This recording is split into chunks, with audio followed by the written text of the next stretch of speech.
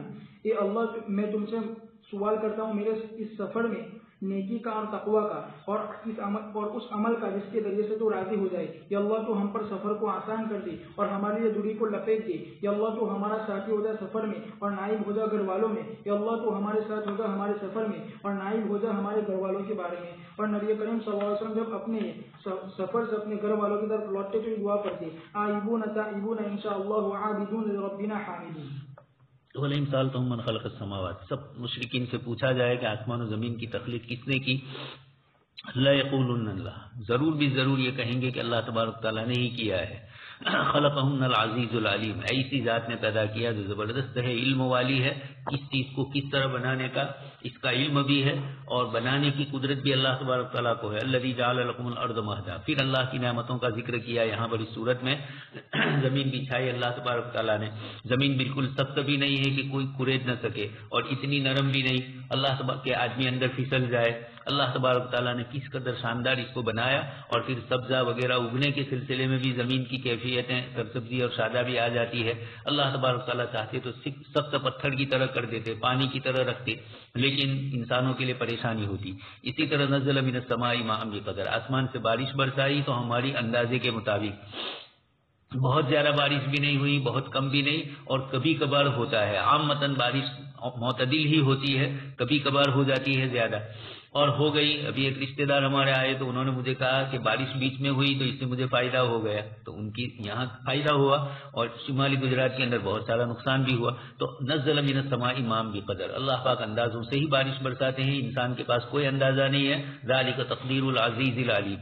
فانشرنا به بلدۃ میتا، مردار زمین ہوتی ہے، مراد یہی کہ جہاں پر بارش وغیرہ نہیں ہوتی تو درانے پڑی ہوئی ہوتی ہے، اچانک اللہ پاک کی طرف سے بارش ہوتی ہے اور سبزی اور شادہ بھی ہو جاتی ہے۔ کذالک تخرجون، اللہ پاک فرماتے ہیں جیسے مردہ زمین میں اللہ نے بارش برسا کر گھاس کو اگایا۔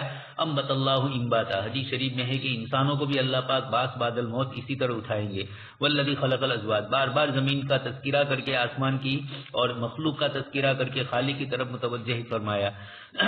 کثرت سے قرآن کریم نے بارش کو اور اس طرف سرسبزی اور شادابی کو تعبیر کر کے دنیا کی زندگی اور آخرت کی زندگی کو آپس میں تشبیہ دی، اور یہ بھی بتلایا کہ سرسبزی اور شادابی چند دن کی ہوتی ہے، پھر گرمی کی موسم میں ختم ہو جاتی ہے کھیتی باڑی۔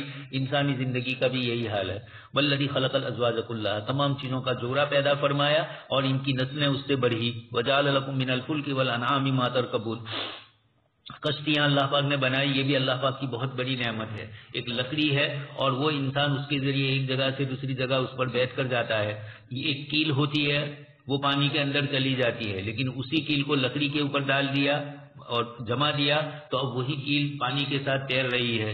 بڑی بڑی لوہے کی چیزیں بھی پانی کے ساتھ تیر رہی ہے لکڑی کی بنیاد پر۔ یہ اللہ تبارک تعالیٰ نے کشتیاں، اتنے بڑے سمندر بڑے بڑے بنائی، سمندروں میں بڑی چلنے والی۔ تو وجعل لکم من الفلک والانعام، کشتی پر بھی سوار ہوتا ہے انسان اور چوپایوں پر بھی سوار ہوتا ہے، اور لتستووا علی ظہورہ، ٹھیک اچھی طریقے سے بیٹھ جاتے ہیں، کشتی میں بھی آرام سے بیٹھتے ہیں، ٹرینوں میں، بسوں میں، ایئر میں، یہ سب چیزیں اس کے تابع ہو گئی۔ کشتی جیسے ہے اس طرح ہوائی جہاز بھی ہے، اللہ تبارک تعالیٰ نے انسانوں کے تابع کیا۔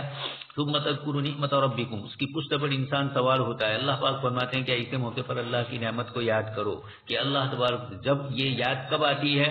جب ذرا ہوائی جہاز ادھر ادھر ہوتا ہے، ذرا کچھ آواز آتی ہے اس کے اندر اور تھوڑی کچھ گھبراہٹ ہوتی ہے، یا ان علاقوں سے گزرتا ہے جہاں ہوا زیادہ ہوتی ہے، فضا صاف نہیں ہوتی ہے، تو ایسے موقع کے اوپر وہ اوپر نیچے ہوتا رہتا ہے اور ہلتا رہتا ہے، اس کی پنکھوں سے آواز بھی پنکھیوں سے آتا ہی رہتا ہے۔ تو ایسے موقع پر انا للہ اور لا الہ الا اللہ ہی زبانوں پر آ جاتا ہے اس وقت۔ یہی حال ٹرینوں میں، بسوں میں اللہ تبارک تعالیٰ جس وقت چاہتے ہیں آرام سے لگاتے ہیں، اور جب اللہ پاک چاہتے ہیں ایکسیڈنٹ ہونا تو معمولی سا بہانہ بن جاتا ہے، سیکنڈوں کے حساب نے گڑبڑیں کر دی.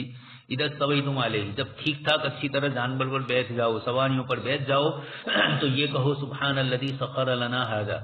وحید الدین خان صاحب کہتے ہیں کہ یہ دعا آپ صلی اللہ علیہ وسلم پر جس وقت نازل ہوئی اس وقت بھی اس کا جو معنی ہے اور اس کی جو تاثیر ہے آج بھی یہی ہے. سخر کا لفظ جو قرآن نے ذکر فرمایا، اسکوٹر پر ہم سواری پر قابو نہیں پا سکتے تھے، پیٹرول اور ڈیزل کے اوپر ہمارا نہیں چلتا ہے، اللہ تبارک تعالیٰ نے مسخر کیا تو چھوٹا سا بچہ بھی اسکوٹر چلا لیتا ہے. اسی طریقے سے ہوائی جہاز وغیرہ سب چیزوں کے اندر تو بیل اور جانور جیسے تھے کہ ان کی ناک میں نقید ڈال کر انسان نے ان کے اوپر قبضہ کیا تھا، اس طریقے سے انسان نے پیٹرول کے اوپر، ڈیجیٹل سائنس کے اوپر قبضہ کیا، کمپیوٹر سسٹم کے اوپر قبضہ کیا اور ہوائی جہاز اور بڑی بڑی گاڑیاں اڑا رہے ہیں. تو سخر لنا ھذا اللہ پاکی کے اختیار میں ہے. سبحان، وہ بے عیب ہے، ہم عیب والے ہیں، ہم سے نہیں چل سکتی. اسی لیے تو جب گاڑی نہیں چلتی ہے تو دو گدھوں کا بوجھ، جیسے حکایت اللطیف میں اس طرح انسان کے لیے پریشانی ہو جاتی ہے. وما كنا له مقرنین، یہ ہمارے تابع نہیں ہو سکتے تھے. ہاں اللہ ہی نے کیا ہے. وَإِنَّا إِلَىٰ رَبِّنَا لَمُنْقَلِبُونَ، چھوٹا سا بچہ جانور کی نکیل پکڑ کے دوڑتا ہے. وَإِنَّا إِلَىٰ رَبِّنَا لَمُنْقَلِبُونَ، دنیا کی زندگی سے آخرت کی طرف موڑنا یہ شریعت اسلامیہ کا سب سے بڑا خاصیت والا معاملہ ہے. جہاں کہیں دنیا آئی فوراً اللہ پاک آخرت کی طرف متوجہ کرتے ہیں. دعائیں بھی سکھلائی اور حضرت علی رضی اللہ تعالیٰ عنہ نے خاص کر کے جو دعا سکھلائی آپ صلی اللہ علیہ وسلم سے، لا الہ الا انت قد ظلمت نفسی، اللہ پاک کو یہ جملہ بہت پسند ہے. یہ نیچے دعا ذکر کی گئی ہے، یہ دعا بھی یاد کی جائے. یہاں ہوتے تو یاد کرواتے ہم، لیکن سعودی ہوائی جہاز میں یہی دعا پڑھی جاتی ہے جس وقت سفر کرتے ہیں. اب وہ بھی بند نہ ہو جائے. وجعلوا له من عباده جزءا إن الإنسان لكفور مبين أم اتخذ مما يخلق بنات وأصفاكم بالبنين وإذا بشر أحدهم بما ضرب للرحمن مثلا ظل وجهه مسودا وهو كظيم ومن ينشأ في الحلية وهو في الخصام غير مبين وجعلوا الملائكة الذين هم عباد الرحمن إناثا أشهدوا خلقهم سنكتب شهادتهم ويسألون وقالوا لو شاء الرحمن ما عبدناهم ما لهم بذلك من علم إن هم إلا يخرصون. اور انہوں نے اس کے لیے اس کے بندوں میں سے جز بنا دیے. بلا شبہ انسان البتہ کھلا نہ شکرا ہے. کیا اللہ تبارک و تعالیٰ نے اپنے مخلوق میں سے اپنے لیے بیٹیاں بنائی اور تمہارے لیے بیٹوں کو چن لیا، اور جب ان کو بشارت دی جائے ان میں سے کسی کو بشارت دی جاتی ہے اس چیز کی جس کی وہ اللہ رحمان کے ساتھ مثال بیان کرتے ہیں تو ان کے چہرے سیاہ پڑ جاتے ہیں اور وہ دم میں گھٹنے لگتے ہیں. کیا وہ بچی جو پرورش پاتی ہے زیور میں اور وہ آپسی جھگڑے میں واضح نہیں ہے؟ دلیل میں واضح نہیں ہے، جھگڑوں میں تو بہت آگے ہوتی ہے اور وہ دلیل میں واضح نہیں ہے. اور انہوں نے ان فرشتوں کو جو رحمان کے بندے ہیں بیٹیاں بنایا، کیا وہ موجود تھے ان کی پیدائش کے وقت عنقریب لکھ دی جائے کہ ان کی شہادت اور ان سے پوچھا جائے گا. انہوں نے کہا کہ اگر رحمان نہ چاہتا تو ہم ان کی عبادت نہ کرتے، اور ان کے پاس اس کی کوئی دلیل نہیں ہے، وہ تو صرف اٹکل سے باتیں کرتے ہیں. اللہ تبارک و تعالیٰ فرماتے ہیں مشرکین کے بارے میں بتلاتے ہوئے ان چیزوں کے بارے میں جس کو انہوں نے گھر لیا اور جس کو انہوں نے جتلایا، ان کے بعض چوپایوں کو اپنے بتوں کے نام بنانے کے بارے میں اور ان میں سے بعض کو اللہ تبارک و تعالیٰ کے لیے. اسی طرح انہوں نے اس کے لیے اولاد کو بنایا، ان میں سے گھٹیا کو اور کم درجے کو، اور وہ بیٹیاں ہے. جیسا کہ اللہ تبارک و تعالیٰ نے فرمایا الکم الذکر ولہ الانثی تلک اذا قسمۃ ضیزی. اور اللہ تبارک و تعالیٰ نے یہاں فرمایا وجعلوا له من عبادی جزءا ان الانسان لکفور مبین. پھر اللہ تبارک و تعالیٰ نے فرمایا ام اتخذ مما یخلق بنات واصفاکم بالبنین. یہ ان پر انتہائی انکار ہے اللہ تبارک و تعالیٰ کا. پھر انکار کی تتمہ کو ذکر کیا. بس اللہ تبارک و تعالیٰ نے فرمایا وَإِذَا بُشِّرَ أَحَدُهُم بما ضرب للرحمن مثلا ظل وجهه مسودا وهو كظيم. یعنی جب ان میں سے کسی کو بشارت دی جاتی ہے ان بیٹیوں کی جن کو وہ اللہ تعالیٰ کے لیے بناتے ہیں تو وہ انتہائی ناک چڑھانے لگتے ہیں اور وہ افسوس کا اظہار کرتے ہیں اس بری خبر کی وجہ سے جس کی ان کو بشارت سنائی گئی ہے، اور وہ چھٹنے لگتے ہیں قوم سے اس کی ذلتی کی وجہ سے. تو اللہ تبارک و تعالیٰ فرماتے ہیں تم کیسے اس سے ناک چڑھاتے ہو اور تم اس کو اللہ کی طرف منسوب کرتے ہو. پھر اللہ تبارک و تعالیٰ نے فرمایا وَمَن يُنَشَّأُ فِي الْحِلْيَةِ وَهُوَ فِي الْخِصَامِ غَيْرُ مُبِينٍ. یعنی عورت ناقص ہے، اس کے نقص کو مکمل کیا جاتا ہے زیور پہنانے کے ذریعے سے اس وقت جب وہ بچی ہوتی ہے، اور جب وہ جھگڑتی ہے تو وہ عاجز ہو جاتی ہے اور تھک جاتی ہے. کیا وہ عورت جس کا یہ حال اس کو تم اللہ تعالیٰ کی طرف منسوب کرتے ہو. پس عورت ناقص ہوتی ہے ظاہری اعتبار سے، باطنی اعتبار سے اور صورت میں اور معنی میں. پر اس کے ظاہری اور اس کے صورت کے نقص کو مکمل کیا جاتا ہے زیور پہنانے کے ذریعے سے تاکہ تلافی ہو جائے اس نقص کی جس میں وہ ہے. جیسا کہ بعض شعراء عرب نے کہا یہ سیور نہیں ہوتا ہے مگر کمی سے زینت کے لیے، اور مکمل کیا جاتا ہے حسن کو جبکہ حسن کم ہو۔ بہرحال جب بھرپور خوبصورتی ہوتی ہے حسن کی طرف تو ضرورت نہیں ہوتی ہے اس بات کی طرف کہ اس کو مزین کیا جائے۔ جہاں تک اس کے معنوی نقص کا تعلق ہے تو بلا شبہ وہ ضعیف اور عاجز ہے بدلہ لینے میں، جیسا کہ بعض عرب نے کہا، اور تحقیق جبکہ ان کو بیٹی کی خوشخبری سنائی گئی کہ وہ اچھی نعمت نہیں ہے، اس کی مدد کرنا رونا اور کتنا ہے، اور اس کا نیکی چوری کرنا ہے۔ اور باری تبارک و تعالیٰ کا فرمان وَجَعَلُوا الْمَلَائِكَةَ الَّذِينَ هُمْ عِبَادُ الرَّحْمَنِ إِنَاثًا، یعنی وہ اعتقاد رکھتے ہیں ان کے بارے میں یہ، پس اللہ تبارک و تعالیٰ نے ان پر تردید کی ان کے اس قول کی، پس فرمایا اشہدوا خلقہم، یعنی انہوں نے مشاہدہ کیا ہے جس وقت کہ اللہ تبارک و تعالیٰ نے ان کو پیدا کیا ترتب شہادتہم، یعنی اس کی شہادت لکھی جائے گی۔ یعنی رحمان کے لیے فرشتوں کو جو بیٹی قرار دی وہ ہے، اللہ نے ان کے لیے مؤنث کو پیدا کیا، اللہ نے ان کو مؤنث پیدا کیا۔ ترتب شہادتہم، یعنی ان کی یہ گواہی لکھی جائے گی، ویسألون، یعنی ان سے قیامت کے دن پوچھا جائے گا، اور یہ سب دھمکی ہے اور تاکید وعید ہے۔ وقالوا لو شاء الرحمن ما عبدناہم، یعنی اگر اللہ تبارک و تعالیٰ چاہتا تو ہمارے درمیان اور اس بتوں کی عبادت کے درمیان روک لگا دیتا جو ان فرشتوں کی صورت پر جو اللہ کی بیٹیاں ہے، اس لیے کہ وہ اس کو جاننے والا ہے اور اسی نے ہم کو اس پر برقرار رکھا ہے۔ بس انہوں نے بہت ساری غلطیوں کو جمع کر دیا، اس میں سے ایک غلطی تو یہ ہے کہ انہوں نے اللہ تبارک و تعالیٰ کے لیے اولاد بنائی جو بلند و بالا ہے، پاک سے منزہ اور مبرہ ہے ان تمام باتوں سے۔ اور دوسری غلطی یہ کہ انہوں نے دعویٰ کیا کہ اللہ تبارک و تعالیٰ نے بیٹوں کو چن لیا ہے بیٹیوں کو چن لیا ہے بیٹوں پر، بس انہوں نے ان فرشتوں کو جو رحمان کی بندے ہیں بیٹیاں قرار دیا۔ اور تیسری غلطی یہ کی کہ انہوں نے ان کی عبادت کی ان تمام کے ساتھ بغیر دلیل اور بغیر برہان کے، بلکہ محض رائیوں کے ذریعے سے اور خواہشات کے ذریعے سے اور اسلاف اور بڑے لوگوں کی تقلید کرنے کی وجہ سے اور اندھی جہالت میں گر پڑنے کی وجہ سے۔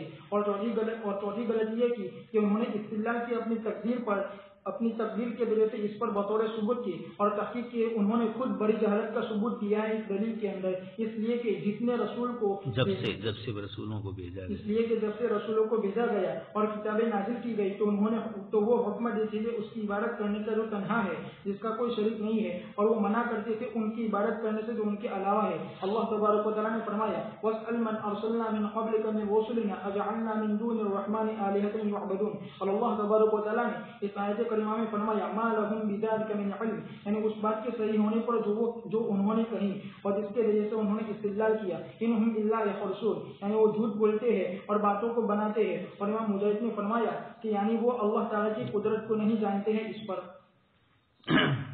وَجَعَلُوا لَهُ مِنْ عِبَادِهِ جُزْءًا، اللہ تبارک تعالیٰ فرماتے ہیں کہ اللہ کے بندوں ہی کو اللہ کا جز قرار دیا۔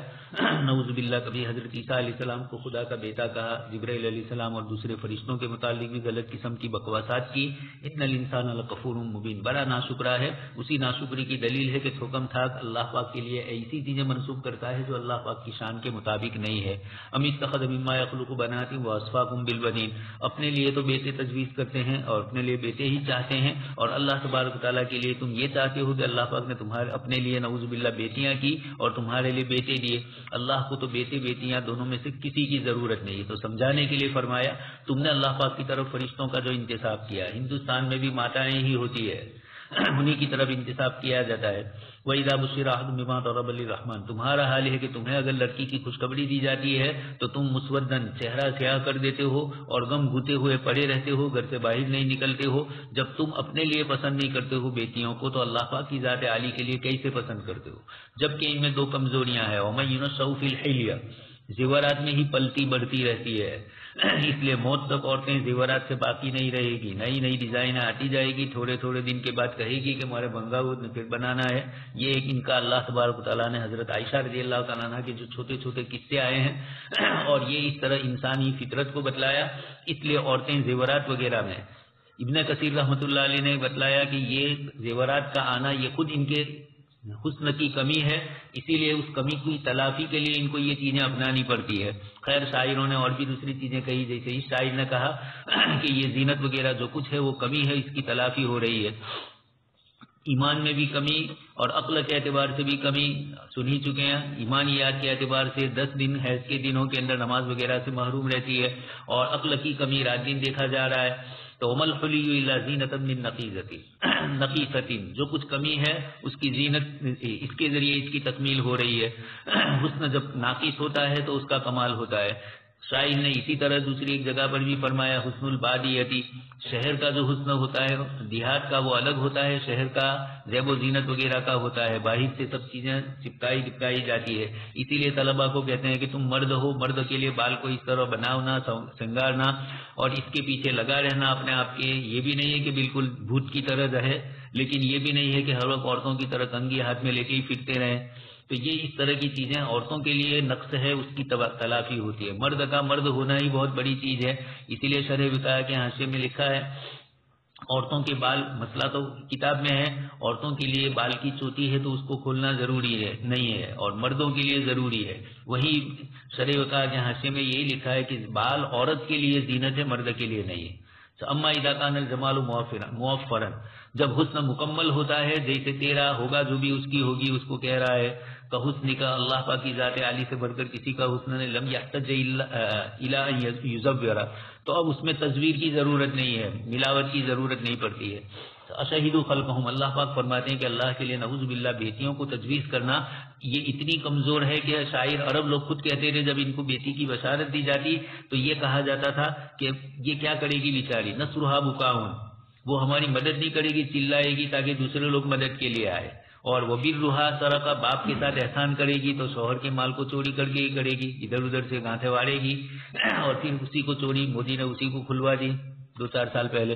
وجعلوا الملائکۃ الذین هم عباد الرحمن اناثا اشہدوا خلقہم، اللہ پاک فرماتے ہیں کہ اتنی ڈٹائی سے بولتے ہیں کہ گویا نعوذ باللہ جس وقت ہم فرشتوں کو پیدا کر رہے تھے اس وقت یہ حاضر تھے وہاں پر اور دیکھ رہے تھے کہ یہ مؤنث ہے. ستکتب شہادتہم، یہ جھوٹی بدماشیاں ان کی سب لکھی جائے گی اور پوچھا جائے گا قیامت کے دن. یہ کہیں گے لو شاء الرحمن ما عبدناہم، یہ بھی بدماشی تھی. آپ صلی اللہ علیہ وسلم جب ان کو کہتے تھے کہ اللہ کی عبادت کرو تو کہا دیکھو اگر اللہ تبارک تعالیٰ کو منظور ہوتا تو وہ خود ہمیں عبادت کی طرف لے آتا. ہمارے ایک رشتے دار تھے، بریلوی تھے، ہمارے خسر کے سالے تھے، وہ ان کو نماز کی دعوت دیتے تھے، بار بار دی، لیکن خیالات تھوڑے دوسرے بھی تھے تو نہیں آتے تھے. ایک دن ہم لوگ بیٹھے ہوئے تھے اور پھر ہمارے خسر نے تھوڑا کہا ان کو نماز کا، تو انہوں نے مجھے کہا کہ مولانا یہ برسوں سے میرے لیے دعا کر رہے ہیں کہ میں نمازی بنوں لیکن نہیں بن سکتا ہوں. اب ان کی دعائی کہتی ہے کہ میں نمازی نہیں بن رہا ہوں، یعنی الٹی ان کے اوپر. تو وقالوا لو شاء الرحمن، یہ کفروں کا یہی حال ہوتا ہے. ما عبدناہم، اللہ چاہتے تو ہم عبادت نہ کرتے. لو شاء اللہ ما اشرکنا ولا آباؤنا، یہ اس طرح کی بدماشی ہے. ان کو تو دلا تلواری جیسے ہی قصہ چاہیے، ان کو بھی دبو ہے. اللہ پاک فرماتے ہیں، ابن کثیر فرماتے ہیں کہ اس آیت کے اندر انہوں نے اللہ تبارک و تعالیٰ کے ساتھ جو بدماشی کی یہ بہت زیادہ ان کی برائیاں ہیں اس کے اندر. سب سے پہلے تو اللہ کے لیے اولاد کا تجویز کرنا، چاہے مذکر ہو چاہے مؤنث ہو. دوسرا ہے کہ جب اللہ کے لیے اولاد ہی تجویز کی تو وہ جو اپنے لیے پسند نہیں کرتے اللہ کے لیے اس کو پسند کیا بیٹیوں کو. اور تیسرا ہے کہ بغیر کسی دلیل اور بغیر حجت کے عبادتہم لہم، اللہ پاک کے لیے ان کی عبادت کرنا اور ان کے ساتھ اللہ پاک کو شریک کرنا محض اپنی رائے اور اپنی خواہشات کی بنیاد پر اور جاہلیت کی بنیاد کے اوپر. چوتھا احتجاجہم بتقدیرہم علی ذلک قدرا، اللہ دلیل کرنا کہ اللہ تبارک تعالیٰ نے ہمارے لیے جب مقدر کیا تبھی تو ہم شرک اور کفر کرتے ہیں. یہ بھی اور بدماشی ہے، حالانکہ شرک اور کفر بعد میں آیا. انبیاء کرام آدم علیہ السلام تشریف لائے توحید کے ساتھ اور شرک کی آمیزش شیطان نے بعد میں کی ہے. اس لیے اصل انبیاء کا جو مشن ہے اور اللہ پاک کی چاہت ہے وہ تو توحید ہے. اور کائنات کے اندر توحید کی اتنی نشانیاں بکھری پڑی ہے کہ ہر جاہل سے جاہل کافر بھی اللہ کی الوہیت کے اوپر اقرار کیے بغیر نہیں رہ سکتا. امریکہ کا ایک بہت بڑا مصنف اور ماہر پیٹ کا ماہر انسانی جسم کا، اس نے یہ لکھا ہے کہ ہم تو ایک لقمہ منہ میں ڈالتے ہیں اور کتنے مرحلوں سے وہ گزرتا ہے، اندر کی کتنے کیمیکل، اندر کی کتنی چیزیں ملتی ہے اور چند گھنٹوں کے بعد اندر کی جو چیز ہے وہ اما ما ينفع الناس فيمكث، وہ تو اندر رہتا ہے، اور فاما الزبد، اندر کا کچرا دوسرا باہر اللہ پاک نکال. یہ پوری مشینری کا عمل اندھا دھن نہیں چل رہا ہے، تکمیل کے ساتھ ہو رہا ہے. روزانہ انسان خوش ہوتا ہے کہ بھئی استنجا ہو گیا، اجابت ہو، نام ہی اجابت اس کا رکھا گیا اردو میں. تو یہ اس طرح کی چیزیں ہیں. یہ اتنی پوری کی پوری چیزیں وہ کہتے ہیں کہ علل تب کیسے ہو جائے کہ آپ لقمہ ڈالو منہ کے اندر. ڈاکٹروں کا یہ کہنا ہے کہ اتنے الگ الگ قسم کے رس اللہ نے رکھے ہیں. ایک تو یہی تھائرائیڈ میں یہی پریشانی آتی ہے، وہ رگ ہی اس کی یہ ہو جاتی ہے. تو یہاں سے رس، پھر اندر کے رس، اندر بہت ساری چیزیں لقمے کا انتظار کیے ہوئے ہوتی ہے کہ کیسے لقمہ آئے اور فوراً اس کو ہم ہضم کریں، اور پھر تمام ترتیب کے ساتھ ہو رہا ہے۔ وہ یہ فرماتے ہیں کہ یہ کس مشینری سے ہو رہا ہے اور کون اس کو یہ سب حکم دے رہا ہے، فلاں مادے کو اتنا ہی آنا چاہیے تو وہ اتنا ہی آ رہا ہے۔ یہ سارا کا سارا مرحلہ بتلاتا ہے کہ ایک اللہ تبارک و تعالیٰ ہی سب کچھ کر رہے ہیں۔ وَاسْأَلْ مَنْ أَرْسَلْنَا مِنْ قَبْلِكَ مِنْ رُسُلِنَا، لہذا آپ سے پہلے رسول گزرے ان سے پوچھ لیجئے، رحمان کے علاوہ اور کوئی معبود ہے؟ ہرگز نہیں ہے۔ مَا لَهُمْ بِذَلِكَ مِنْ عِلْمٍ، ان کو اس سلسلے کا کوئی علم نہیں ہے، موصوف ہے اللہ پاک کی ذات و صفات کے سلسلے کا، إِلَّا يَخْرُصُونَ، بڑے بڑے پڑھے لکھے ہیں ہندوستان میں لیکن رات دن ان کی زبانوں سے یہی نکلتا ہے۔